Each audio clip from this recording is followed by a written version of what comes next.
Olá, tudo bem? Eu sou Ricardo Mitucci e este é mais um Epígrafes. E no programa de hoje nós vamos falar sobre o pensar grande e o realizar.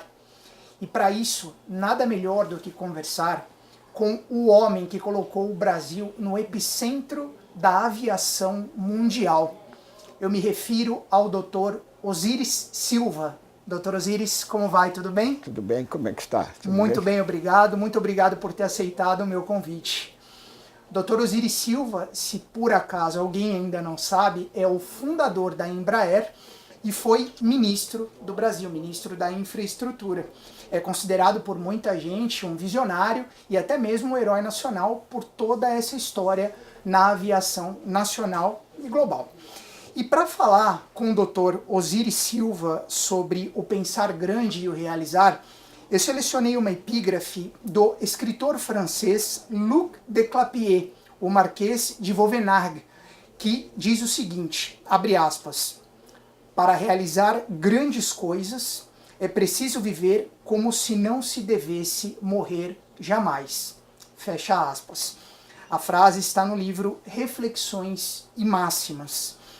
E partindo então desse princípio, Dr. Osiris, o senhor que construiu aí hoje aquela que é a terceira maior fabricante de aviões do mundo, né, Embraer, o senhor conta na sua história que construir uma fábrica de aviões, o seu sonho começou em Bauru, quando o senhor tinha 14 anos apenas, né, sua cidade natal. E esse sonho era compartilhado com um amigo e confidente, que era o Benedito César, o Zico, que morreu menos de 10 anos depois, num acidente aéreo. Mesmo sem ele, o senhor seguiu em frente e fundou a Embraer em agosto de 1969, há quase 50 anos. Grandes ideias e grandes feitos, Dr. Osiris, são de fato imortais e capazes de superar até mesmo as fatalidades? Bom, na realidade, as pessoas são movidas por sonhos, né? Sonhos muito grandes ou sonhos menores, né? Mas realmente quando o sonho é firme, quando nós temos a ideia de fazer qualquer coisa com bastante intensidade, evidentemente a gente tem que colocar no dicionário uma palavra muito, uma frase muito comum, né? É quem desiste não constrói, na é verdade? Com certeza. De modo que nós, evidentemente, o sucesso da Embraer hoje, ninguém pode imaginar que nós não tivemos fracassos. Tivemos também. Mas da mesma maneira que nós conseguimos conquistar o sucesso, nós conseguimos superar os fracassos. E é assim que eu acho que a vida vai em frente. É cada vez pensando maior, criando novos objetivos, criando novos caminhos, porque aquilo que a gente pensa no começo realmente não é aquilo que a gente chega no final, né? Perfeito.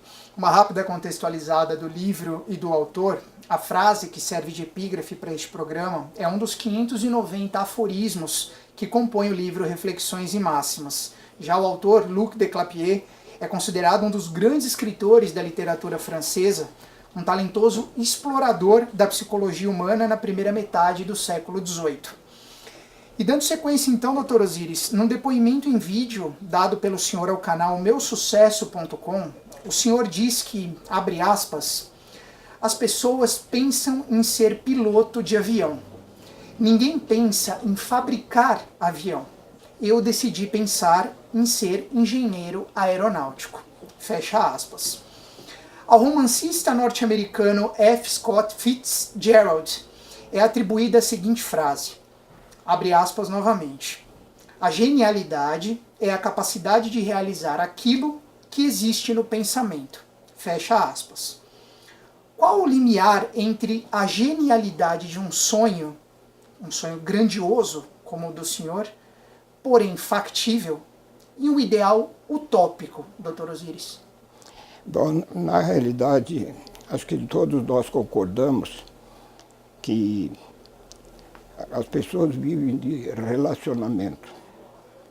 Ninguém consegue materializar um sonho, por mais simples que seja, com alguma cooperação, seja uma cooperação de um grupo ou de uma sociedade. E realmente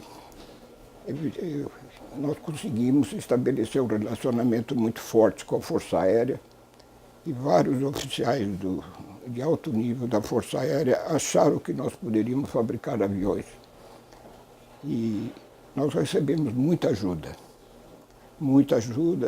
muita crítica, e tudo isso foi somando e levando ao resultado que nós conseguimos chegar. Mas, sem dúvida nenhuma, foi um resultado muito grande, realmente. Quando o senhor imaginou criar a Embraer, o senhor chegou a pensar que ela poderia chegar aonde ela chegou? Olha, não exatamente aonde, mas o sonho era desse tamanho. Porque quando eu tive a oportunidade de convencer o presidente da República a criar uma sociedade de economia mista para fabricar aviões, o presidente da República, num encontro fortuito que nós tivemos, ele falou: mas escuta, como é que você vai construir aviões num país que nem bicicleta está fabricando, né? Aí eu falei: mas nós podemos tentar, né? Tentar. Eu tinha tido um estágio mais ou menos probatório, porque eu fui membro do CDI, chamado Conselho de Desenvolvimento Industrial, que implantou a indústria automobilística, e tive a oportunidade lá de conversar com meus colegas conselheiros e dizendo: com essa estratégia que nós temos, jamais nós vamos ter um automóvel brasileiro. Então, quando eu tive a oportunidade de lançar a Embraer, eu falei: temos agora uma oportunidade de fazer um avião brasileiro. E realmente isso empolgou muita gente, nós recebemos muita colaboração. De modo que eu insisto nesse aspecto particular. Ninguém faz nada sozinho, nós temos que cultivar relacionamentos, e esses relacionamentos podem, evidentemente, se opor e podem apoiar. Se apoiar, a chance cresce muito mais. O que eu vejo no Brasil de hoje é que nós não acreditamos muito em nós mesmos. Nós entramos numa loja, se tiver um artigo importado, supera, na nossa vontade, qualquer desejo de comprar um produto nacional. Isso é normal nos brasileiros. E realmente foi aí que nós começamos a encontrar o nicho do nosso mercado. Eu sempre insistia que a engenharia não é qualquer coisa que se realiza por si própria. Ela tem que se realizar pelos resultados que ela oferece. Claro. E foi exatamente nessa direção que nós trabalhamos bastante para encontrar um produto que os fabricantes mundiais não queriam, que achavam que não funcionava. Foi a fundação da indústria regional, a indústria de transporte aéreo regional, que hoje é um sucesso no mundo todo. Sim, perfeitamente. E por falar em negócios, em relacionamento, como o senhor citou agora, o governo brasileiro deve autorizar em breve a compra de parte da Embraer pela Boeing, né, a gigante norte-americana, numa operação para a criação de uma joint venture que vem sendo discutida desde o final de 2017. Eu queria saber a opinião do senhor. O que o senhor pensa a respeito dessa possibilidade, dessa negociação, como fundador da Embraer? Bom, nós temos que olhar o cenário mundial, né? O cenário mundial do mercado da Embraer, que é o mercado do transporte aéreo regional, mudou dramaticamente quando a Airbus, o consórcio europeu de fabricantes de avião, decidiu comprar o nosso maior concorrente no Canadá, a empresa Bombardier. Sim. E transformou a Bombardier numa unidade da Airbus. Tanto é que os aviões da Bombardier hoje vão sair com o nome da Airbus. E a Airbus e a Boeing disputam o primeiro lugar de fabricação de aviões no Brasil. E aí pode notar que, de repente, no mercado internacional aparece um gigante no nosso espectro de empresas, porque nós sempre vendemos aviões para as empresas pequenas, algumas como a Lufthansa, a Air France, American Airlines compraram nossos aviões. Mas, evidentemente, a hora que tem o poder de venda, o poder de ação de uma companhia como a Airbus, que é apoiada pelo governo alemão, governo francês, governo inglês e o governo espanhol. nós falamos, puxa, está uma luta desigual. Sim. E quando a Boeing se manifestou de ser uma parceira da Embraer, Sim. evidentemente todos nós achamos, bom, agora nós vamos botar as duas grandes que já estão habituadas na sua vida, nós vamos entrar nesse mercado com um poder muito maior, porque evidentemente o governo brasileiro não tem condições de apoiar a Embraer como a Boeing é apoiada nos Estados Unidos e a Airbus é apoiada pelos seus 4 governos. E o governo é muito importante para a geração de tecnologias. Sim. A geração de tecnologias novas, a inovação, que é a palavra do presente e do futuro, isso depende, evidentemente, de investimentos muito pesados, que, em face da competição mundial, não é possível você gerar esses recursos dentro da empresa. Você precisa de financiamentos, precisa de apoio, e em volumes extremamente elevados, e isso não se consegue no mercado privado. Sim. E foi aí nessa direção que nós vimos uma oportunidade, ou eu não estou mais dentro da Embraer, mas eu vi uma oportunidade de nós termos um gigante contra um gigante. E foi aí que se justificou. Mas, na realidade, a ideia nossa sempre foi de fazer uma joint venture. Sim. E eu não sei como é que estão as negociações agora, mas não me parece que está saindo uma joint venture. Saiu essa ideia de que a Boeing está comprando a Embraer. Aí nós temos que perguntar, nós brasileiros, o que significa isso. Significa que os nossos aviões que estão dominando no mercado mundial, hoje nós somos a líder mundial dos fabricantes de avião, não vão ter mais nome Embraer, vão ter nomes Boeing, não sei. Não estou acompanhando as negociações. Se isso acontecer, aquele sonho que nós tivemos de ter uma companhia brasileira pontificando no mundo, como é o caso da Boeing vinculada aos Estados Unidos, o caso da Airbus vinculada com a Europa, dominando o mercado mundial, realmente nós ficamos preocupados. Mas a negociação não terminou, né? Sim. Mas como está acontecendo agora, nós tememos que efetivamente, em vez de fazer uma joint venture, como foi a sua pergunta, que nós estamos caminhando provavelmente para uma transferência de uma propriedade intelectual das marcas que realmente no mercado mundial hoje tem uma importância enorme. Quando nós olhamos uma Nestlé, usamos uma Ford, uma coisa dessa natureza, são nomes extremamente preservados e os símbolos dessas companhias estão na cabeça das pessoas, fazendo com que haja uma vinculação entre a empresa, o país, a população, o interesse dos jovens. Claro. Que evidentemente na renovação da força de trabalho nós precisamos de motivação e a gente pode perder isso. Doutor Osiris, e nesse mesmo papel de fundador da Embraer, que o senhor agora acabou usando aí para a resposta anterior, mas agora sob uma outra perspectiva um pouco menos glamourosa, digamos assim, como o senhor se sentiu ao saber sobre aquele escândalo de corrupção em que a Embraer se viu envolvida em 2016, referente a um pagamento de propina para venda de aviões a diversos países? Foi como se tivessem deflorado um ideal de vida do senhor? Qual foi o seu sentimento quando soube dessa história? Bem, na realidade eu não gostei, né? Porque durante todo o período dirigi a Embraer por mais de 20 anos e nunca aconteceu coisa dessa natureza. Mas infelizmente no mundo a corrupção está disseminada em praticamente todos os países. E também quando nós designamos os nossos vice-presidentes, que foi o caso, né, que ocorreu, nós temos confiança na pessoa. Agora, essa pessoa pode muitas vezes não corresponder a essa confiança. Então, na realidade, isso foi realizado pelo vice-presidente, que autorizou numa empresa independente, bom, subsidiária integral da Embraer, mas era uma empresa vinculada ao grupo, né? Ele que autorizou. E, evidentemente, a Embraer reagiu rapidamente, dispensou esse vice-presidente, enfrentou as autoridades norte-americanas que aceitaram as colocações da Embraer e que eu imagino que não tenha mais nada para dizer depois disso.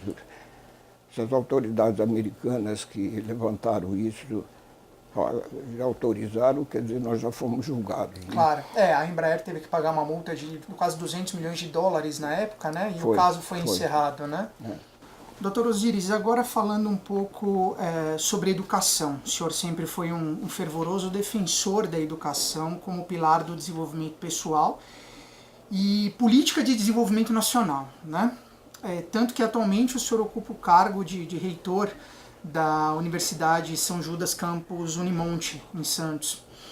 A respeito disso, o padre Antônio Vieira, um destacado escritor e orador português, teria dito certa vez que, abre aspas, instruir é construir, fecha aspas. A Embraer foi construída no campus do Instituto Tecnológico de Aeronáutica, o prestigiado ITA, em São José dos Campos, onde o senhor, inclusive, também se formou engenheiro aeronáutico. Seja grande ou pequeno, existe sonho sem educação, doutor Osiris? Eu creio que sim. Muita gente sonha, mas a maioria desiste do sonho porque talvez não tenha a capacidade, talvez não encontre o grau de relacionamento necessário. E nós temos exemplos no mundo, né? Temos exemplos do mundo de pessoas que vieram do nada e acabaram construindo uma esfera de liderança bastante grande. De modo que não há uma relação de causa e efeito, mas evidentemente educação ajuda sempre. Por exemplo, hoje eu posso dizer tranquilamente que a Embraer é uma filha direta do processo educacional implantado em São José dos Campos através da criação do ITA. Claro. Mostrando, por exemplo, que a visão da Força Aérea Brasileira em criar o ITA em 1950 começou a florescer realmente com a criação da Embraer. Hoje a Embraer tem perto de 3.500 engenheiros e a metade deles são engenheiros formados pelo ITA. E na proposta que a Boeing fez à Embraer, mencionou claramente que a nossa equipe de engenharia é uma das melhores do mundo. E a Boeing queria se associar a isso. Sim. Realmente mostra que educação é realmente o pilar fundamental da construção. Ainda que não tenha a relação causa-efeito, como o senhor falou, né, dá para construir sem a educação talvez adequada, mas ela é essencial para a construção de um sonho e de um negócio. Né? E sobretudo de um produto complexo, como é o caso do avião. Sem dúvida. Porque a operação de um avião depende de uma confiabilidade enorme. Um dos números que a Embraer tem orgulho hoje de colocar é que o nosso avião tem a melhor despachabilidade do mundo. Ele marcou a hora de decolagem, ele decola na hora, devido à característica do capricho, vamos dizer, da mentalidade do setor da Embraer que fabrica, que cria o avião, de trabalhar com produtos absolutamente confiáveis e fazer com que o produto sobreviva muitos anos sem a necessidade de grandes assistências técnicas, né? Quer dizer, e que possa dar uma falha em voo, por exemplo. Né? Sim. Há uma consciência muito grande na Embraer que eles trabalham com segurança de vida humana. Claro. E isso aí é cumprido à risca. Isso é ótimo. Para a gente finalizar, doutor Osiris, ao escritor espanhol Miguel de Unamuno é atribuída uma frase que diz o seguinte, abre aspas, o homem vive de razão e sobrevive de sonhos. Fecha aspas. Já o escritor e filósofo francês Ernest Renan teria dito que nada de grande se faz sem sonho, também entre aspas. O senhor hoje, aos 87 anos, tendo sido um dos responsáveis pelo desenvolvimento industrial e tecnológico do Brasil, a partir da criação de uma empresa que hoje fatura mais de 15 bilhões de reais por ano, atende cerca de 90 companhias aéreas e está presente em mais de 60 países. Eu pergunto, quais projetos, Dr. Osiris, ainda alimentam os seus sonhos e são essenciais para a sua sobrevivência? Bem, agora eu estou dedicado à educação. E nessa dedicação à educação eu incluo sempre o processo criativo e o processo de inovação. Quando a gente vê as histórias de produtos que nós temos, como podemos começar com essas máquinas que estão nos gravando agora e transmitindo para os nossos ouvintes. Podemos falar no caso do telefone celular, que não é muito mais que um telefone, quer dizer, um aparelho que até fala. Quer dizer, quando a gente vê coisas dessa natureza, vê que por trás disso aí tiveram pessoas que sonharam que pudessem realizar e fizeram. Mas não pode fazer isso para si próprio. Quer dizer, nós temos que entrar no mundo e tentar passar isso para outros países e coisas dessa natureza. Isso depende de uma coisa completamente diferente, que é muito pouco ensinada no Brasil, que é marketing e vendas. Quer dizer, mesmo as ciências sociais precisam de ter uma noção de marketing e de vendas, porque aí é que vem o chamado relacionamento que leva uma pessoa a comprar aquele produto daquela marca. Claro. Quer dizer, isso é absolutamente fundamental. Então, eu imagino que no nosso sistema educacional nós temos que corrigir nessa direção. Nós estamos tentando fazer aqui na Ânima exatamente isso, formando os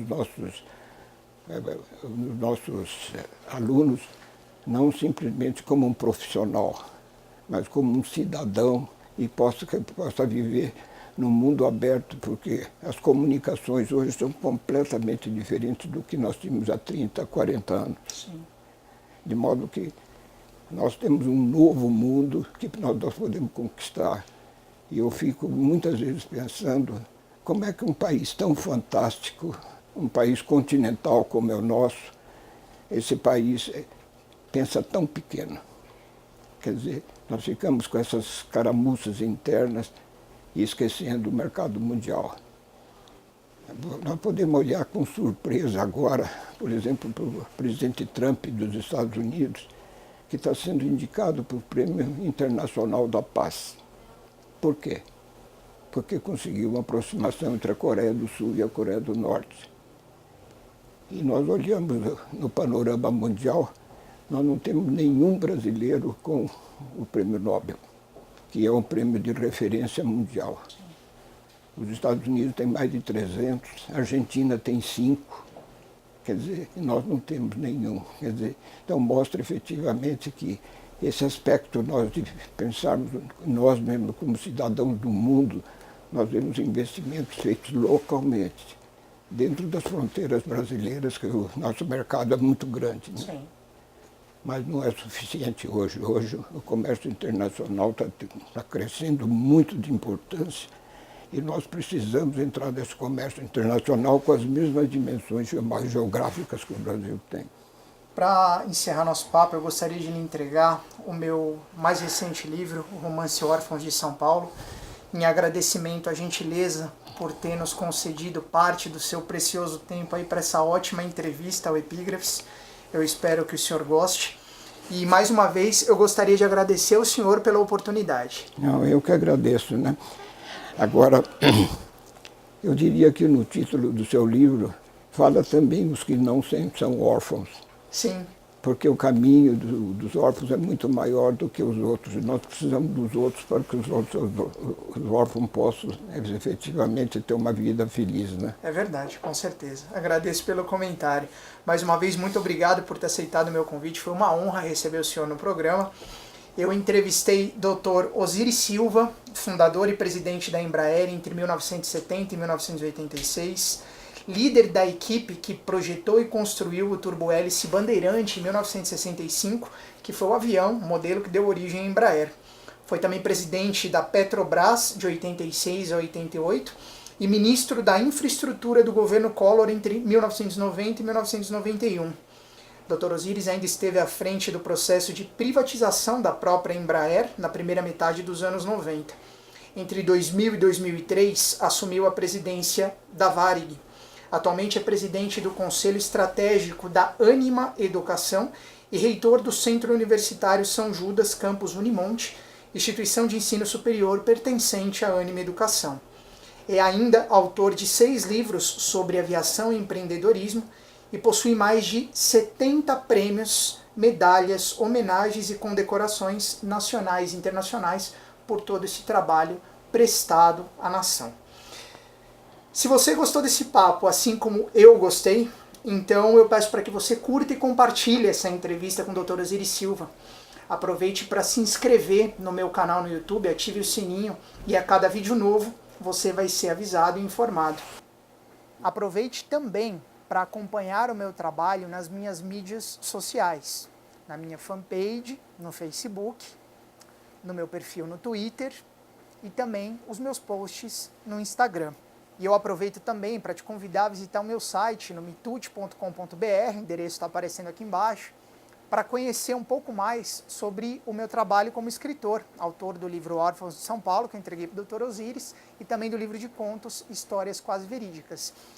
E mais um detalhe, antes de finalizar, este é o primeiro Epígrafes que está sendo gravado após uma grande novidade, que é a inclusão do programa pelo Ministério da Cultura na Lei Rouanet, a lei que permite com que pessoas físicas e jurídicas possam investir parte do dinheiro do imposto de renda em projetos culturais. Então, se você, assim como eu, acredita na cultura e na educação como pilares essenciais para o desenvolvimento pessoal e para o desenvolvimento do país, eu te peço, entre em contato conosco no contato@mitute.com.br, o e-mail está aparecendo aqui embaixo, para obter mais informações sobre como você pode apoiar o Epígrafes via Lei Rouanet.